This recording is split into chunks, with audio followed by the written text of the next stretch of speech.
What if the most powerful medicine on the planet isn't sitting on a pharmacy shelf, but waiting in the dirt behind your house? I know how that sounds. But stay with me for a second. Right now, today, in August 2026, we're watching grocery shelves empty out over things nobody expected a decade ago. We're watching prescription costs climb every single quarter. And more people, regular people, not survivalists, not preppers, are quietly asking the same question. What happens if I can't get what I need when I need it? That question is exactly why homesteaders, herbalists, and honestly just tired parents everywhere are going back to something humans knew for thousands of years before the modern pharmacy existed. Not as a replacement for real medical care, I want to be upfront about that right away, but as a backup. A layer of resilience. A garden that actually does something besides look nice. Today I'm walking you through 7 plants, 7 perennials, with roots going back centuries, sometimes millennia, in traditional healing practices across the Mediterranean, across Asia, across old European folk medicine. Plants your great-grandmother probably knew by name. And I'm going to show you exactly how to plant them now, this season, so they have time to establish before you actually need them. Because here's the thing nobody tells you about medicinal herbs. You can't just plant them the week you get sick and expect a harvest. These are slow-build systems. Deep roots take a year, sometimes 2, to really settle in and start producing at the potency you actually want. So if you're serious about this, the time to start is now, not next spring when you're scrambling. Let's get into it. Why we're going back to this. There's a difference between a decorative garden and what I'd call a functional landscape. A decorative garden is beautiful. It's roses and hostas and whatever's trending on Pinterest this year. A functional landscape works for you. Every plant in it is pulling weight, feeding you, healing you, or protecting the other plants around it. For most of human history, this was just how gardens worked. Nobody planted a yard full of stuff that didn't do anything. That's a fairly modern luxury, if you think about it. The idea of purely ornamental gardening really took off with wealthy estates centuries ago. Everybody else was growing food and medicine because they had to. So when I talk about a self-sustaining home apothecary, I'm not talking about something new. I'm talking about something we forgot. An apothecary garden is just a collection of plants, arranged with intention, that together give you options. Teas, tinctures, salves, poultices, for the kind of everyday stuff that doesn't need a doctor's visit. Minor skin irritation, trouble winding down at night, the seasonal sniffles going around the office. And look, I want to be really clear here because this matters. None of what I'm about to walk you through replaces your doctor. If something's serious, if it's not improving, if you're dealing with a chronic condition, a herb bed is not the answer. A phone call to a professional is. What this garden gives you is a first line, a supplement, a little bit of independence for the small stuff, and centuries of traditional use behind it while you build that independence. Okay, with that said, let's talk plants. The foundation 3 for immune support. The first 3 plants I want you to get in the ground are elderberry, echinacea, and garlic. I'm grouping these together because, historically, across totally different continents and totally different healing traditions, these 3 kept showing up for the same reason, supporting the body through cold and flu season. Elderberry first. If you've ever seen those little dark syrup bottles at the health food store around October, that's elderberry, and it's not a new trend. European folk medicine has used elderberry flowers and berries for hundreds of years. The plant itself is a shrub, and it wants space. Give it full sun if you can, well-draining soil, and know going in that it's going to take 2 to 3 years before you get a harvest worth writing home about. That's not a flaw, that's just how elderberry works. It's building a root system that'll outlive you if you let it. One thing people get wrong constantly. Raw elderberries and the leaves and stems are not something you eat straight off the bush. They need to be cooked down. please don't skip that step. The traditional syrup-making process exists for a reason.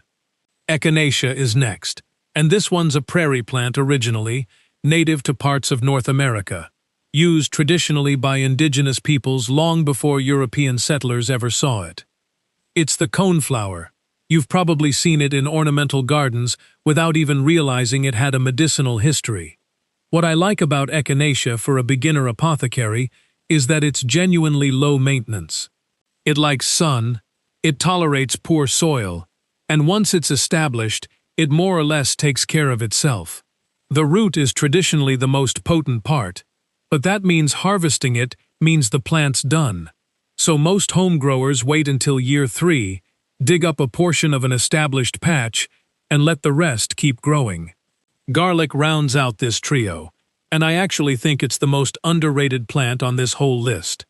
We think of garlic as a kitchen ingredient, but traditional medicine across multiple cultures, ancient Egyptian, Greek, Chinese practices, all have historical references to garlic being used for its properties.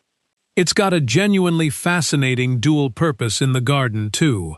Planted near roses, near fruit trees, near just about anything, it helps deter aphids and other pests. So you're not just growing a plant for your medicine cabinet, you're growing something that protects everything else you've got in the ground. For soil prep across all 3 of these, here's the honest truth. You don't need anything exotic. What you want is drainage. These plants, especially Echinacea and garlic, actually develop better concentrations of their beneficial compounds under a little bit of stress, in leaner soil, not the rich compost-heavy beds you'd use for vegetables. Mediterranean herbs, in particular, evolved in rocky, dry conditions. So if your soil is heavy clay, work in sand and grit before you plant, not more nutrients. For stress and sleep, now let's talk about the 2 plants I personally think are the most immediately useful for most people, and that's lemon balm and holy basil, also called Tulsi. Lemon balm is in the mint family, which means 2 things. It smells incredible, and it will absolutely take over your garden bed if you let it. Plant it somewhere with a barrier, or in a container, because mint family plants spread through underground runners, and they are not shy about it. Traditionally, lemon balm has been used in European herbalism for centuries as a calming tea, something to sip in the evening to unwind. The lemony citrus scent alone does something. This is actually part of why herbalists have historically recommended planting it near patios, near a reading chair, anywhere you sit outside. You brush past it, release the oils, and just breathing that in is part of the traditional practice, separate from drinking it as tea. Tulsi, or holy basil, comes from a completely different tradition. It's sacred in Ayurvedic practice in India, where it's been cultivated for thousands of years, often literally grown in courtyards, specifically so people walk past it daily. It's not the same plant as the sweet basil you're putting on your pizza, even though they're related. Tulsi has a slightly spicier, almost clove-like quality to it. It needs more warmth than lemon balm. If you're in a cooler climate, you may be growing this as an annual rather than a perennial, which is worth knowing before you plant. Here's a really practical tip for both of these. Don't just plant them in a random bed at the back of your property. Put them somewhere you'll actually walk past, near your door, near where you sit with your coffee, near a window that stays open in summer. There's a whole traditional practice around what's basically passive aromatherapy, just from brushing past aromatic herbs during your normal day. If it's tucked away somewhere you never go, you lose most of the benefit. Once you've got a healthy patch established, the next step most people take is turning fresh leaves into a simple tincture, herbs steeped in alcohol over several weeks. Because dried tea loses potency over time, but a tincture, stored properly in a dark bottle, holds up for years. It's a straightforward process, and it's the kind of thing that turns "I have a plant" into "I have year-round medicine" for skin and topical use. The last 2 plants on the growing list are Comfrey and Calendula, and together They're basically the starter kit for making your own salves. Comfrey is the one I want to spend a little extra time on, because it's powerful and it also has a real safety conversation attached to it that I'm not going to skip. Comfrey has an incredibly long history, going back to ancient Greece, of topical use on skin and for supporting healing after bumps, bruises, and minor injuries. The leaves are broad, almost fuzzy, and the plant grows aggressively once established, which is honestly a nice problem to have because it means one comfrey plant can supply you for years. Here's the safety piece though, and I really want you to hear this clearly. Comfrey contains compounds called pyrrolizidine alkaloids, and these are why comfrey is used topically, on unbroken skin, in salves and poultices, and is not something you should be ingesting or applying to open wounds without real knowledge of what you're doing. This isn't me being overly cautious for no reason. This is genuinely how traditional herbalists themselves treat this plant, with respect and with boundaries. If you're new to this, comfrey salve on healthy, unbroken skin is the traditional and far safer application, and it's worth doing a little extra reading or talking to an experienced herbalist before you go further than that. Calendula is the gentler partner here, and honestly a great plant to start with if you're at all nervous about comfrey. It's the marigold-looking flower, bright orange, sometimes yellow, and it's been used across European and Mediterranean folk medicine for centuries, specifically for skin. It's mild, it's forgiving, it self-seeds like crazy once you get it going, and the petals are what you're after for salve making, harvested at full bloom. Timing your harvest actually matters more than people expect. For calendula, you want to pick the flowers on a dry, sunny morning, once the dew's burned off but before the heat of the day, because that's when the resin content in the flower is at its peak. That resin is where a lot of the beneficial compounds live. Pick too early, and the dew dilutes things. Pick too late in a hot afternoon, and you lose some of what makes the harvest worthwhile. For comfrey, the ideal window is usually right before the plant flowers, when the leaves are putting most of their energy into growth, rather than seed production. And this is where the self-sustaining part of self-sustaining apothecary really kicks in. Calendula reseeds itself so reliably that after your first year, you'll likely have volunteer plants coming up in the same bed without you doing anything. Comfrey spreads from root cuttings. You can actually take a healthy root, cut it into sections, replant those sections elsewhere, and expand your patch for free. What starts as a 2-foot square of dirt can become a genuinely productive stretch of your yard within a couple of seasons, without buying a single additional plant. Turning the harvest into a real pharmacy. Growing the plants is honestly the easier half of this whole equation. What separates a random patch of herbs from an actual functioning home apothecary is what you do after harvest. Drying is where most beginners lose potency without even realizing it. High heat is the enemy here. A food dehydrator cranked up too hot, or drying herbs on a sunny windowsill, breaks down a lot of the sensitive volatile oils that make these plants worth growing in the first place. Old-world solar drying methods, a screen in a shaded, well-ventilated spot, not direct sun, take longer, sometimes a week or more, but they protect those compounds far better. If you're using a dehydrator, keep the temperature low, generally under 100 degrees Fahrenheit, and check your specific herb's guidelines, because leaves, flowers, and roots all dry differently. Once things are dried, storage is its own skill. Glass jars, kept in a dark cupboard, not on an open shelf getting hit with kitchen light every day.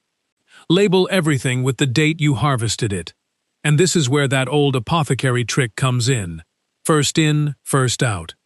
Use your oldest stock first, always, and rotate as new harvests come in.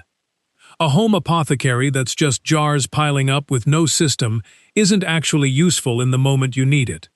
You want to be able to reach for something and trust it's still potent, not guess how long it's been sitting there. The long game here, and this is really what I want to leave you with, is that this isn't a project you finish. It's a system you build once, and it just keeps giving. Comfrey spreads on its own. Calendula reseeds itself.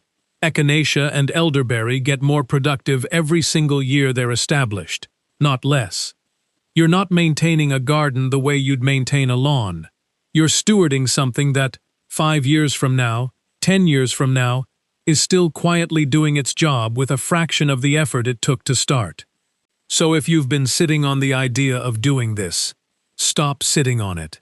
The plants that take the longest to establish, elderberry especially, are exactly the ones you want in the ground first, because every season you wait is a season added onto that timeline.